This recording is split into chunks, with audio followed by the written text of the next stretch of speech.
ভোলানাথের অদ্ভুত কাণ্ড দেখে অবাক হয়ে যায় জগদ্ধাত্রী। হ্যাঁ বন্ধুরা, এমনটাই দেখতে পাবেন। বিস্তারিত জানতে ভিডিওটিতে লাইক দিয়ে চ্যানেলটি সাবস্ক্রাইব করে দেখতে থাকুন। গল্পের শুরুতেই দেখা যাবে জগদ্ধাত্রীকে এদিকে কৌশিকী আর স্বয়ম্ভু দুজনে মিলেই বাড়িতে নিয়ে আসে। আর তখন পিছন পিছন আবার দুর্গাও চলে আসে। তারপর দেখা যাবে বাড়িতে ঢুকে খুব খুশি হয়ে যায়। আর তখন কৌশিকী বলে, এসো এসো জগদ্ধাত্রী। আর তারপর দেখা যাবে এদিকে কৌশিকীর মা বলে, 1 মিনিট, বরণ করতে হবে তো। এই বলে বরণ ডালাটা নিয়ে আসে। আর তখন বলে, আমি জানতাম জগদ্ধাত্রী তুমি ফিরবে, তুমি ঠিক আসবে। আর তারপর দেখা যায় জগদ্ধাত্রীও খুব খুশি হয়। তখন বলে যে আজকে বরণ করবে স্বয়ম্ভু। আর তারপর বলে, স্বয়ম্ভু? এরপর বলে যে হ্যাঁ। স্বয়ম্ভু তখন বলে, হ্যাঁ আমি করব। দুর্গা তখন বলে, বাপ তুই করবি? আর তারপর দেখা যাবে স্বয়ম্ভুর হাতে বরণ ডালাটা তুলে দেয়। আর তখন স্বয়ম্ভু জগদ্ধাত্রীকে বরণ করে বাড়ির ভিতরে ঢুকায়। আর তারপর দেখা যাবে প্রীতির মেয়ে পৃথাও তখন আসে। আর পৃথাকে দেখে জগদ্ধাত্রী চিনতে পারে না। তারপর বলতে থাকে, এটা কে? আর তারপর বলতে থাকে, এটা কে? কৌশিকী বলে যে তুমি জানো না, এটা হচ্ছে প্রীতি, ওই যে প্রীতির মেয়ে পৃথা। তখন পৃথার কাছে যায়, গিয়ে তখন দেখা যাবে পৃথাকে জড়িয়ে ধরে। আর তখন পৃথাও জগদ্ধাত্রীকে জড়িয়ে ধরে, খুব খুশি হয়ে যায়। এরপর জগদ্ধাত্রী ভিতরে গেলে সেই মুহূর্তে দেখা যাবে উৎসব আর মেহেন্দি আর বৌদিহি মুখার্জি চলে আসে। বৌদিহি মুখার্জি জগদ্ধাত্রীর কাছে যায়, গিয়ে তখন বলে, মাগো তুমি ফিরে এসেছো, খুব খুশি হয়েছি। আর বলে, এখন থেকে আর কোনো অন্যায় নয়। আর তখন জগদ্ধাত্রীকে জড়িয়ে ধরে। এরপর বলে, আমি যদি কোনো অন্যায় করে থাকি তাহলে আমাকে ক্ষমা করে দিও, প্লিজ ক্ষমা করে দিও। আর তখন দুর্গা বলে, এই যে ঠাম্মি, কিন্তু চলবে, কেস থামবে না, ঠিক আছে? কারণ একজন তো ভিতরে গিয়েছে আর বাকিরা তো এখানে ঠিকই করছে, তাই না? অপরাধ করলে তো তাকে শাস্তি পেতেই হবে, শাস্তি ঠিক পেতে হবে। তখন এই কথা শুনে বৌদিহি মুখার্জি একটু ভয় পেয়ে যায়। আর তারপর দেখা যাবে হিন্দি বলে, কি বলতে চাইছো তুমি?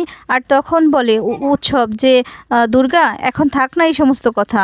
তখন বলে যে এখন তোমরাও টায়ার্ড আছো, আমরাও টায়ার্ড আছি, চলো সবাই ভিতরে চলো। আর তারপর দেখা যাবে বলে, মেহেন্দি চলো ভিতরে। এরপর দুর্গাকে বলে, তোমরাও যাও ভিতরে। তখন কৌশিকী বলে, স্বয়ম্ভু যাও, তুমি তোমার বউকে নিয়ে ঘরে যাও। আর তখন এদিকে দুর্গা বলে, তুই কি বললি, বউকে নিয়ে শুধু যাবে? আমি বুঝি ফেল না, আমি যাব না? আর তখন বলে, হ্যাঁ তুই যাবি, কিন্তু এখন না, ওদেরকে একটু একা থাকতে দাও। আজকে একটা একা ওদের মতো একটু গল্প করতে দাও, অনেক কথা জমিয়ে আছে ওদের। আর তারপর দেখা যাবে স্বয়ম্ভু এদিকে জগদ্ধাত্রীকে নিয়ে ভিতরে চলে যায়।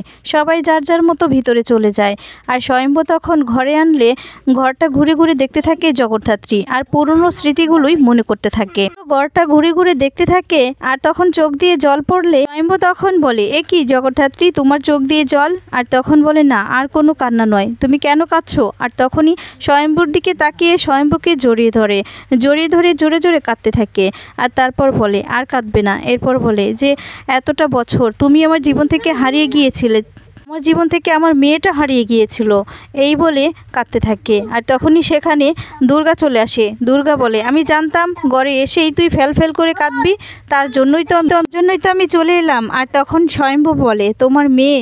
এরপর বলে, তোমরা শুধু কাঁদবে, আমাকে কাছে টেনে নিবে না? তখন দেখা যাবে দুর্গাকেও কাছে টেনে নেয়, জড়িয়ে ধরে তখন কাঁদতে থাকে। আর বলে, কতটা বছর আমার মেয়েটা আমাকে পাইনি, আমি আমার মেয়েটাকে পাইনি। স্বয়ম্ভু তোমার জীবন থেকে, আমার জীবন থেকে, আমাদের জীবন থেকে এতটা বছর হারিয়ে গিয়েছে। আর তখন বলে, আর তুমি কাঁদবে না, এই বলে চোখের জল মুছে দেয়। আর ঠিক সেই মুহূর্তে সেখানে বৌদিহি মুখার্জি চলে আসে, এসে বলে, আসতে পারি? আর তারপর বলে, এরপর দেখা যাবে এদিকে বৌদিহি মুখার্জি বলছে, আমরা না একসাথে অনেক কিছু রান্না হয়েছে, একসাথে খাবো বসে, চলো নিচে চলো। আর তখন বলে, আর কোনো কাঁদবে না, চলো নিচে চলো, একসাথে খাবো তো। আর তারপর দেখা যাবে কথা বলে বৌদিহি মুখার্জি সেখান থেকে চলে যায়। এরপর এদিকে দুর্গা বলে যে হ্যাঁ, এরপর দুর্গাও পিছন চলে যায়। তারপর দেখা যাবে এদিকে স্বয়ম্ভু জগদ্ধাত্রীকে নিয়ে যেতে থাকে। অন্যদিকে দেখা যাবে কৌশিকীর মা সমস্ত রকমের নানান পদের রান্না রেঁধে রেখেছে। আর তখন এদিকে হেল্প করেছে কি রাজনাথ, তারপরে দেখা যাবে পৃথার বাবা, সবাই মিলে বাবুর্চি সাজে দাঁড়িয়ে থাকে। তারা খুব খুশি হয়ে থাকে আর বলতে থাকে যে এখনই তো জগদ্ধাত্রী আসবে, আর জগদ্ধাত্রীর জন্য আজকে স্পেশালভাবে রান্না করেছি আমরা। তখন বলে সরি রান্না করিনি, আসলে আমরা হেল্প করেছি, রান্না করেছে আমাদের বড় বৌদি, রান্নার বাবুর্চি হলো বড় বৌদি। আর তখন এদিকে বড় বৌদি খুব খুশি হয়ে যায়। তারপর দেখা যাবে এদিকে পৃথা এক এক করে সমস্ত সবাই চলে আসে, এসে তখন বলে হ্যাঁ ঠিক কথা বলেছ। আর তারপর দেখা যাবে এদিকে বলতে থাকে আমাদের জগদ্ধাত্রী কোথায়, কিন্তু জগদ্ধাত্রী তখন স্বয়ম্ভুর সাথে এদিকে ঘরে কাঁদতে থাকে। আর তখন স্বয়ম্ভু বলে চলো এবার আমাদেরকে নিচে যেতে হবে। তারপর নিচে নিয়ে চলে আসে। আর তখন নিচে এসে দেখতে পায় যে সবাই এক এক করে ওর জন্য সবাই এক এক করে অনেক কিছু করে রেখেছে, আর সবাই খুব খুশি হয়ে যায়। এটা দেখে জগদ্ধাত্রীও খুব খুশি হয়ে যায়। তারপর দেখা যাবে রাজনাথ বলতে থাকে আজকে তোমার জন্য স্পেশালভাবে রান্না হয়েছে। এদিকে তখন দুর্গা বলে কি বলছিস গুবলু বুড়ো, সত্যি বলছিস? এই বলে তালে টিপে দেয়। আর তখন বলে একদম ওদেরকে অনেক ভালো লাগছে, জানিস তো অনেক ভালো লাগছে। আর তারপর দেখা যাবে বলতে থাকে এবার তো আমাদেরকে খেতে হবে, আজকে আমরা সবাই একসাথে বসে খাবো। জগদ্ধাত্রীকে দেখে রাজনাথের চোখ দিয়ে জল পড়তে থাকে আর বলতে থাকে মা গো, আমি অনেক অন্যায় করেছি, তোমার কাছ থেকে তোমার মেয়েকে দূরে সরে নিয়েছি, ওকে তুমি ক্ষমা করে দিও। আর বলে বাবা আপনি কি বলছেন, আপনি যা করেছেন ভালোর জন্যই করেছেন। আর তারপর দেখা যাবে এদিকে বৌদি মুখার্জিও খুব খুশি হয়। অন্যদিকে দেখা যায় মেহেন্দির মুখটা ছোট হয়ে যায়, সে এগুলো দেখতে পারে না যে জগদ্ধাত্রীকে নিয়ে এত আদিক্ষেতা করা হচ্ছে। আর তারপর এদিকে বলে যে আমরা সবাই কিন্তু আজকে তোমার জন্য স্পেশাল করে অনেক কিছু রান্না করেছি। আর এদিকে কৌশিকী বলে আর বিশেষ করে আমি কিন্তু এদিকে বৌদি মুখার্জি আর আমার মা দুজনের জন্য ওরা যেটা ফেভারিট, যেটা ওদের পছন্দ, সেটা কিন্তু আমি রান্না করে রেখেছি, আজকে ওরা ওটা খাবে। তখন বৌদি মুখার্জি কথাটা শুনে খুব খুশি হয়।